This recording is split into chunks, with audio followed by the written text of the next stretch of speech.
Mədinə kursu birinci kitabın belki de en vacib, en önemli dersi ve yaxud da ki derslerinden birisi.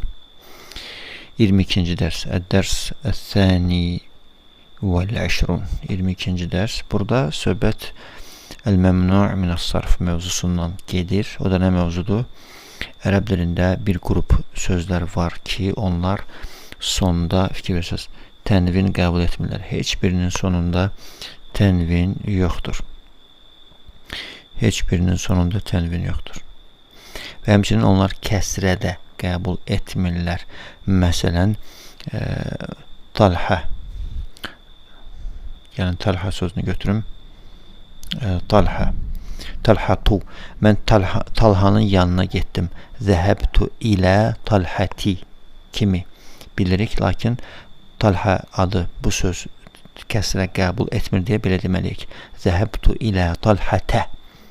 Onlar kəsrə əvəzinə fəthə qəbul edirlər. Bu barədə də söhbətimiz bu dərsdə 22-ci dərs çox önəmli bir dərsdir və bir çox tələbələr və öyrənənlər üçün ola bilsin ki, çətin kimi görünən dərsdir. Lakin əslində indi Allahın köməliyi ilə görəcəyik ki, çətin bir şey yoxdur. Səhifə 127 117 Tayyib. El-ders el-thani vel-20. 22. ders. Mən çalışacağım yaxından göstərim. Tayyib. Hamidun tabibun. Burada çətin bir şey yoxdur. Hamid həkimdir. Zəvcətuhu müdərrisetun. Onun zövcəsi müəllimədir. Tamam, burada da çətin bir şey yoxdur. İsmuhə Əminətu.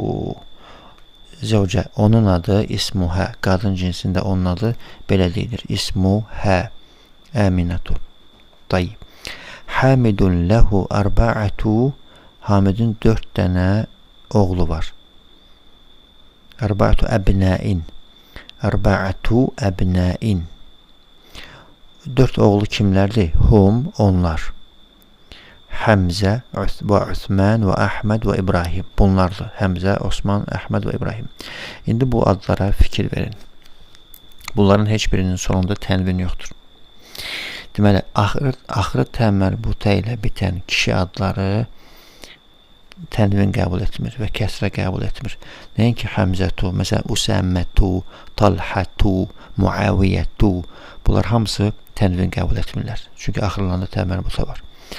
Həmçinin axırında əlif və nun ilə bitən kişi adları Osmanu, Affanu, Nu'manu, bunlar qəbul etmirlər tənvin.